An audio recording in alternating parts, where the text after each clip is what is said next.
Well, hello. I'm Matthias. Thank you so much for watching this video. I appreciate you. I'm not exactly sure what I'm going to ramble about today. Not yet. But it should be interesting. So, I just got off of a call with a young entrepreneur, and he's starting a maintenance business. And it was interesting. He's actually stepson to somebody that I worked with in the past, and just called me out of the blue and said, "Hey, my stepson is starting this business, and I was wondering if you had any insight for him." And I thought to myself, you know what? It seems like a good opportunity to put some positivity out into the universe, to do something good, right? And so, of course, I was like, yes, let's do that. Let's schedule it. And so we scheduled a Zoom call, and it was great. It was good. This young entrepreneur he's got a plan. He knows who his target demographic, his customers are. I helped inform that to some degree by educating him on multifamily and how community association management works, and how to be the most compatible that you can be with that type of a customer, how to approach them and all that stuff. I think I'm gonna coach this guy, as long as he'll let me. I told him we'll do another call next week, and I don't really want to be a coach, but I do want to see this individual succeed. And there might be some things in here that could be of use, so the right thing to do is to share. So I'm gonna do it. And I found that if you pay attention, that opportunities like this do come around. And I could have just taken a regular phone call right when my coworker called and been like, "Oh yeah, I'll tell you a couple things," but it wouldn't have imparted as much value, and it wouldn't have had the same level of impact. And so I'm glad that we did that the way that we did. And I joked with him, "Hey, you owe me $250. The joke was worth more than the $250. I don't want $250 from you. Just start your business. Go make some money." Oh, funny. It's interesting because if you want to make a lot of money, you got to find something that really hurts someone that has a lot of money and then solve that, right? Or you got to solve something that's an issue for millions and billions of people all across the planet. Interestingly enough, my ability to help a young broke entrepreneur get his business up and going is not actually monetarily helpful to me.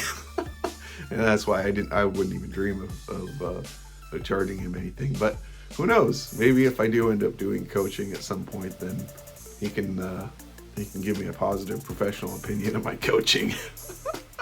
Honestly, I think the challenge with coaching, other than maybe I'm not quite ready to coach a demographic that can be financially helpful to me.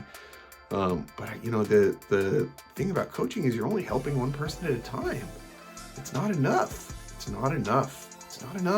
I got to help way more people. I got to help way more people.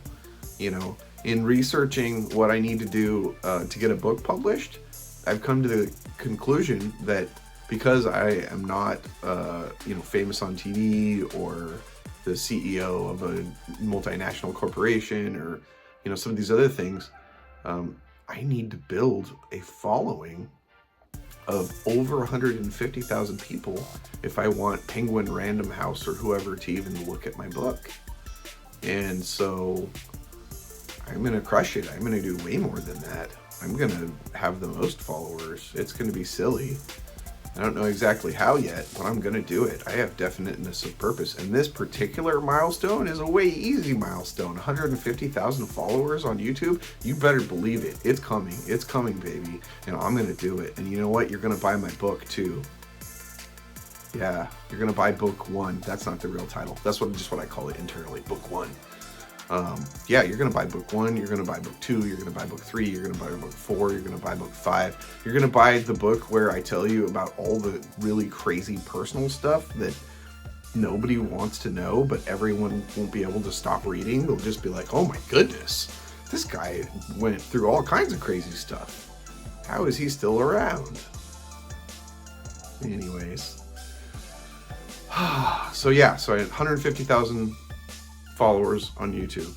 I'm gonna do it. 150,000 followers on YouTube. 150,000 followers on YouTube. It's gonna happen. It's gonna happen. It's gonna happen. And it's gonna happen not just because I said it's gonna happen, although I'm sure that does factor in, but it's gonna happen because I believe it and I have definiteness of purpose, and because I am an incredibly resourceful and diligent individual. And so when I do my research and figure out how the best way, what the best way is to do something, I'm just gonna do it.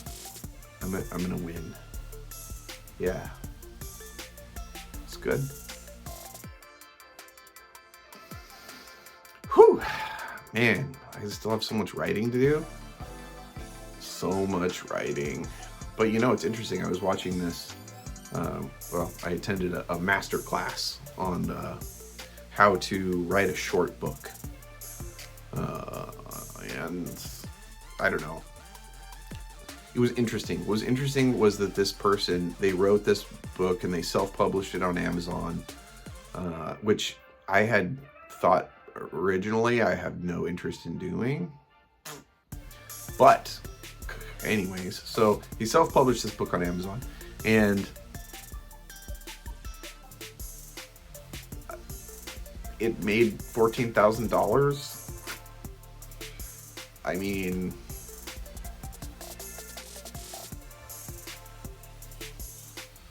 no,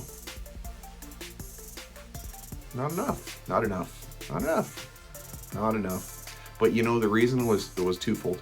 Number one was that it was a very niche book, very niche, very niche. It was a niche book. It was a niche book. It was a book that had a very small, a limited target demographic. And that was problem number one. Problem number two, was that it had no backing, no support.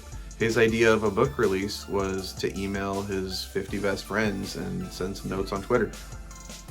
I understand that's what was available, right? And that was the fastest distance between 2 points.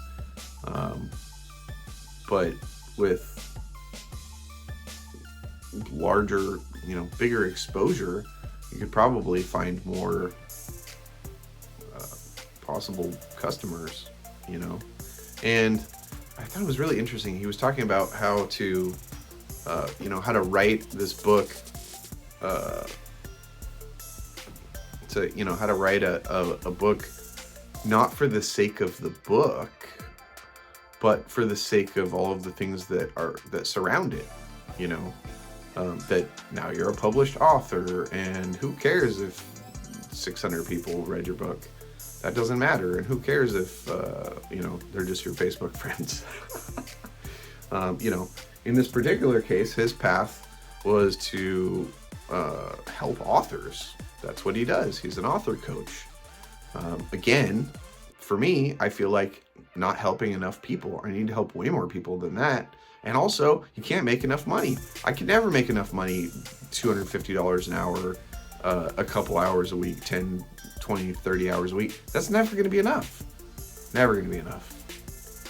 It's got to be, here's the thing. I have goals. I have plans. I want to be helpful on this planet. And that can only happen if I can put the weight of millions of dollars behind it. And I will. I will put millions of dollars behind it. Absolutely. But in the meantime, I can just ramble and, I don't know, some of the best practices say I should write a script before I start this. Well, I've got some research to do. I've got more learning to do. Hope you enjoyed my ramble. I appreciate you. Appreciate yourself. And you know, I always like to think of the word appreciate in a financial sense, and that is to add value, right? When something appreciates, it increases in value. And so appreciate yourself by